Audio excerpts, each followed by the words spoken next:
জাতিকে সুন্দর নির্বাচন এবং নির্ভেজাল ভোট তালিকা উপহার দেওয়ার লক্ষ্যে কাজ করেছে নির্বাচন কমিশন, এমনটাই বলছেন নির্বাচন কমিশনার আনোয়ারুল ইসলাম সরকার। সকালে নারায়ণগঞ্জ জেলা প্রশাসকের সম্মেলন কক্ষে ভোটার নিবন্ধন প্রক্রিয়ায় চ্যালেঞ্জ এবং চ্যালেঞ্জ উত্তরণের উপায় শীর্ষক কর্মশালায় প্রধান অতিথির বক্তব্যে এসব কথা বলেন তিনি। বলেন, বিগত দিনে জাতীয় পরিচয়পত্র নিয়ে বিতর্ক তৈরি হলেও বর্তমানে সতর্কতার সাথে কাজ করা হচ্ছে।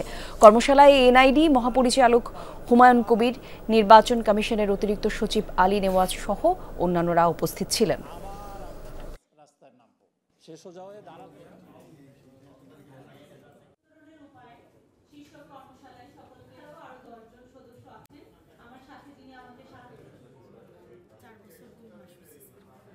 এই দেশে একটা নির্ভেজাল গণতন্ত্র প্রতিষ্ঠিত হোক, সেটি তারা প্রত্যাশা করে এবং সেটির জন্য তারা জীবনপণ দিয়ে চেষ্টা করছেন এবং করে যাবে।